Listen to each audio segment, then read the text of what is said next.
Vaccine की cervical cancer एक मात्र कैंसर है जिसे वैक्सीन के द्वारा बचा जा सकता है। तो cancer vaccine to be included under the government's immunization vaccine. Researchers in England finding up to an 87% reduction in cervical. साल 1990 इतिहास का वो दिन जिसने देश भर में एक नई उम्मीद की किरण दी। एक ऐसा तरीका बनाया गया जिससे आने वाले कैंसर को होने से पहले ही रोका जा सके। हम बात कर रहे हैं HPV वैक्सीन के बारे में। इस स्टोरी के हीरो हैं प्रोफेसर इयान फ्रेजर और प्रोफेसर जियान चो। ये दोनों Australia based university of Queensland में आर्टिफिशियल वायरस बनाने का तरीका ढूंढते हैं और सक्सेसफुल भी हो जाते हैं। लैब में वायरस ग्रो करना इतनी भी कोई अजीब बात नहीं है। सालों से इसी तरीके से काफी सारी मेडिसिन्स, वैक्सीन्स, स्टडीज और एक्सपेरिमेंट्स किए जाते थे और इनफैक्ट आज भी किए जाते हैं, जिससे मेडिकल साइंस अभी तक इतना ग्रो कर पाया है। यूजुअली जब भी लैब्स में वायरस को बनाया जाता है तो वायरस के उसी पार्ट को आर्टिफिशियली बनाया जाता है जिसकी हमें जरूरत है, जैसे कि वायरस का जेनेटिक मटेरियल, एनवेलप यानी उसका आउटर शेल, या फिर उसके प्रोटीन्स या एंटीजेंस। जैसे कि इस केस में वायरस का आउटर शेल यानी कि प्रोटीन्स जो हमारे बॉडी में एक एंटीजन की तरह काम करते हैं और हमारे बॉडी के इम्यून सिस्टम को एक्टिवेट करते हैं, इसे यूज किया गया। ये आगे चल के मेमोरी सेल्स को एक्टिवेट करते हैं, जो ये ध्यान में रखता है कि आगे फ्यूचर में जब भी ऐसा कोई एक्सपोजर हो तो ये सेम एंटीबॉडीज बनाकर उस वायरस से फाइट कर सके। लैब में ये वायरस के रेप्लिका को बनाया जाना, इसे VLP कहा जाता है, यानी वायरस लाइक प्रोटीन्स। अब यहाँ पर ये बहुत इंपॉर्टेंट है नोट करना कि ये जो हमने HPV वैक्सीन बनाया, इसमें सिर्फ आउटर शेल की जरूरत पड़ी है, किसी जेनेटिक मटेरियल की नहीं, जिससे ये वैक्सीन और भी ज्यादा सेफ हो जाती है। मतलब कि अगर आपके मन में ये डाउट है कि इसे लगवाने से कहीं आगे चल के कैंसर ना हो जाए, तो ऐसा कुछ भी नहीं है, क्योंकि जैसा हमने पिछले वीडियो में देखा, एक जेनेटिक मटेरियल कितना इम्पोर्टेंट है कैंसर ट्रांसफॉर्मेशन के लिए। और यहाँ पर क्योंकि कोई जेनेटिक मटेरियल ही नहीं यूज हुआ है, इसलिए ये वैक्सीन बिल्कुल सेफ है। ये सिर्फ आपके इम्यून सिस्टम को एक्टिवेट करेगा। We decided that we needed to build a papillomavirus because we couldn't grow the virus in the lab and therefore couldn't understand the immunology, the body's defences against it. So he and I set out to develop a technology for building the whole virus, and in doing so we realised that you could actually build the shell of the virus without building something which could be the basis of a vaccine to help prevent the infection, something that we could get out there to stop the infections. And this virus-like particle, the shell of the virus if you like, it was a bit like throwing a अब obviously एक VLP या 100 VLP बनाने से तो कुछ नहीं होगा।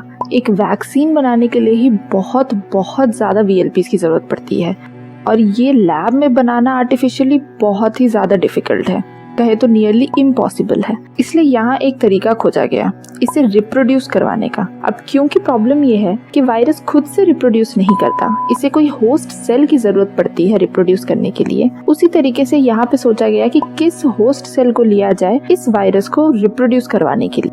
आज के डेट में वायरस को अगर ग्रो करवाना है तो बहुत तरीके के सेल्स को यूज किया जाता है, जिसमें से मोस्ट कॉमनली जो यूज होता है वो है ईस्ट, और इस केस में भी ईस्ट के ही हेल्प से VLPs को ग्रो करवाया गया।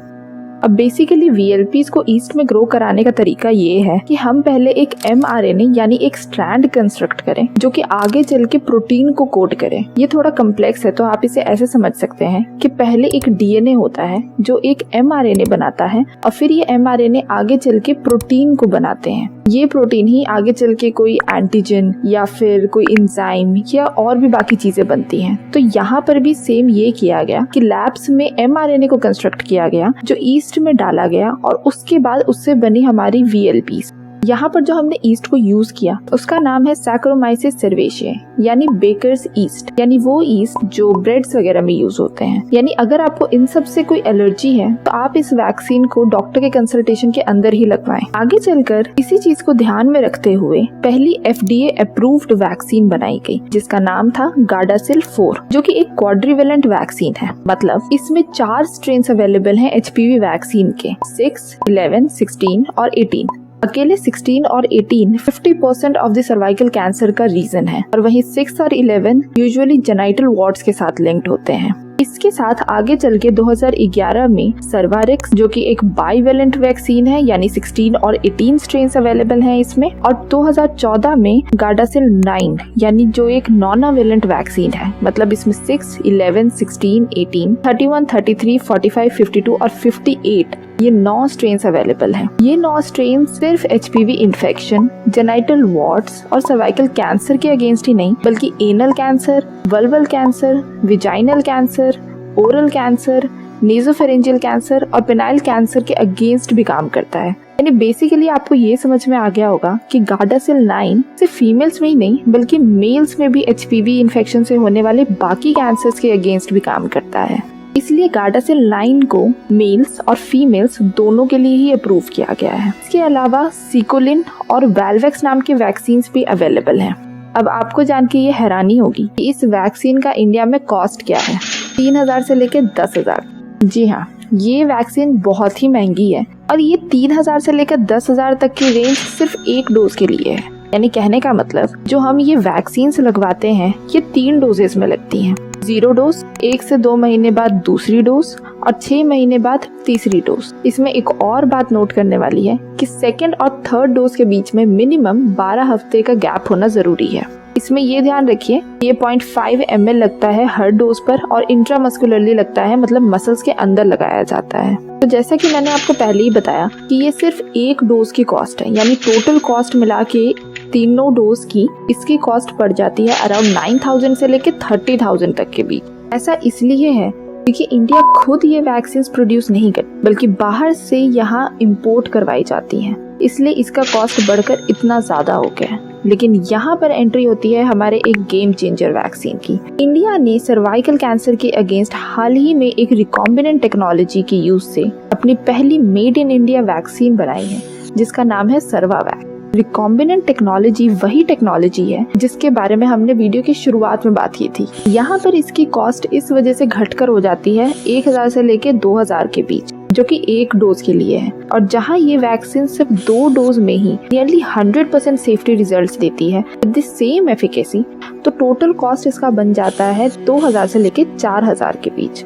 तो अब ये ज्यादा लोगों के लिए अफोर्डेबल होगा और शायद अब सर्वाइकल कैंसर को पूरी तरीके से एलिमिनेट भी किया जा सकता है। ऐसा मैं नहीं, ये रिपोर्ट कहती है कि अगर हमने ग्लोबल टारगेट्स तक अचीव कर लिया तो 89% तक केसेस कम हो सकते हैं, जो कि अगले 100 सालों में 60 मिलियन केसेस वर्ल्ड वाइड हो सकता है। अगर आप इसे आज के इंडिया की फीमेल पॉपुलेशन से कंपेयर करें तो 1/10 यानी हर 10 में से एक औरत अफेक्ट होगी। और आज की डेट में अकेले अगर हम इंडिया के आंकड़ों पर ध्यान दें तो 1/5 सर्वाइकल कैंसर का हब है। आप समझ सकते हैं कि ये वर्ल्ड के लिए, स्पेशली इंडिया के लिए, ये कितनी इम्पोर्टेंट वैक्सीन है। सर्वावैक एक Pune based serum institute of India ने बनाई है, जिसमें उन्होंने ये भी कहा है कि ये प्राइसेस अभी सिर्फ प्राइवेट मार्केट के लिए है, जैसे प्राइवेट क्लिनिक, मेडिकल प्रैक्टिशनर्स और कॉर्पोरेट हॉस्पिटल्स। ऑलरेडी ये vaccine Delhi, West Bengal, Rajasthan, Telangana, Maharashtra, UP, Bihar और उड़ीसा जैसे स्टेट्स में अवेलेबल हो चुकी है और आने वाले टाइम में और भी स्टेट्स में अवेलेबल हो जाएंगी। लेकिन अगर इसमें गवर्नमेंट हमारी हेल्प करती है तो इसकी प्राइसेस और रिड्यूस हो सकते हैं। अब ये सब तो ठीक है, लेकिन वैक्सीन तो हम तब लगाएंगे जब हमें इसकी एफिकेसी के बारे में पता होगा और ये पता चलेगा कि इसे हमें कब लगवाना चाहिए। तो इसके लिए 1990 से लेकर अभी तक काफ़ी स्टडीज हुई हैं। जैसे कि 2021 में यूके में जब एक स्टडी करवाई गई तो पता चला कि 12 से 13 साल की लड़कियों में सर्वाइकल कैंसर होने के चांसेस 87% से भी कम हो गए हैं। वहीं अगर हम 16 से 18 साल के फीमेल्स की बात करें ये रिस्क 34% से भी ज़्यादा से कम हुआ है। वहीं अगर NIH की रिपोर्ट को देखें, जो कि एक US की हेल्थ रिसर्च बॉडी है, तो उनके स्टडी के हिसाब से HPV इन्फेक्शन के ही रिस्क 71% तक रिड्यूस हुए हैं। और वही प्री कैंसरस लीजन्स जैसे कि जेनाइटल वॉर्ट्स की बात की जाए तो ये 59% तक रिड्यूस हुआ है। अगर हम मेल और फीमेल्स दोनों में ही ओरल कैंसर की बात करें तो 88% तक कम हुआ है। अगर हम इंडिया की बात करें तो ये जो बाइवेलेंट और क्वाड्रीवेलेंट वैक्सीन हैं तो ये अप्रोक्सीमेटली 99% तक एफिकेशियस है, यानी कि ऑलमोस्ट ना के बराबर। 5 साल बाद जब इन्हीं पार्टिसिपेंट्स को फॉलो किया गया तो इसकी एफिकेसी 95.8% तक दिखी। यही अगर हम एज ग्रुप्स की बात करें तो 9 to 15 ईयर्स के एज ग्रुप में 2 से 3 गुना ज्यादा एंटीबॉडी टाइटर्स देखे गए, यानी इम्यून रिस्पॉन्स 9 to 15 ईयर्स के एज ग्रुप में 2 से 3 गुना ज्यादा था 16 से लेके 26 साल की लड़कियों के रिस्पेक्ट में। तो इन स्टडी से कुल मिला के 2 कंक्लूजन्स ड्रॉ हो रहे हैं। पहला ये कि ये वैक्सीन सिर्फ सर्वाइकल कैंसर के अगेंस्ट नहीं बल्कि HPV इन्फेक्शन, वॉट्स और बाकी दूसरे कैंसर के अगेंस्ट भी इफेक्टिव है। और दूसरा ये कि जितनी जल्दी ये वैक्सीन लगवाया जाए उतना ही आपके लिए अच्छा है। इसी को ध्यान में रखते हुए जो रिकमेंडेड एज ग्रुप दिया गया है वो है 11 to 12 ईयर्स, यानी जैसे ही आप रिप्रोडक्टिव एज ग्रुप में घुसते हैं वैसे ही आपको ये वैक्सीन लगवा लेनी चाहिए। ऐसे तो कहा गया है कि 9 साल के एज के ऊपर आप ये वैक्सीन से लगवा सकते हैं, यानी अगर आपको ये वैक्सीन लगानी है तो 9 से लेकर 14 साल का एज ग्रुप बेस्ट माना गया है। इसी को ध्यान में रखकर गवर्नमेंट ने 9 से लेकर 14 साल की लड़कियों के लिए वैक्सीनेशन ड्राइव्स लॉन्च की हैं कुछ इन स्टेट्स में।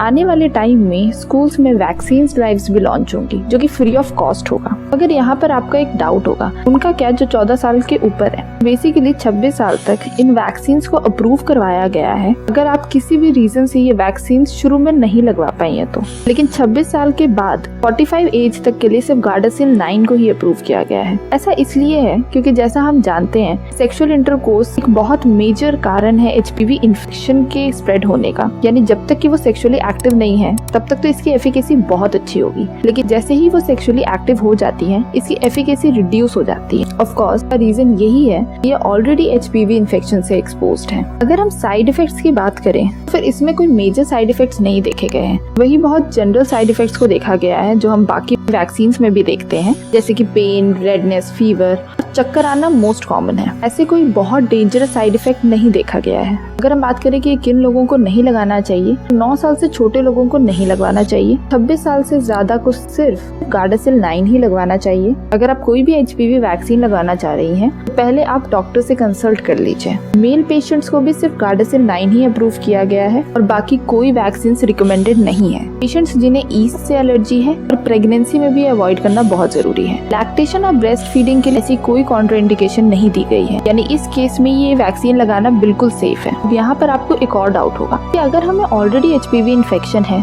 फिर वैक्सीन लगाने का फायदा ही क्या है। हो सकता है आपको जो HPV इन्फेक्शन हुआ हो वो किसी एक पर्टिकुलर स्ट्रेन से हुआ हो और हो सकता है कि आने वाले टाइम में दूसरे किसी टाइप से आप एक्सपोज हो जाएं। उससे बचने के लिए अच्छा है कि आप वैक्सीन लगवा लीजिए जिसमें ऑलरेडी बहुत सारे स्ट्रेन्स हैं और आने वाले टाइम में ये आपको बहुत सारे टाइप के HPV से प्रोटेक्ट करेगा। आपके मन में और क्या रिलेटेड डाउट्स हैं इसे आप कमेंट सेक्शन में लिख सकते हैं। वीडियो अच्छा लगा तो इसे लाइक और शेयर जरूर कीजिए। Thank you and stay safe.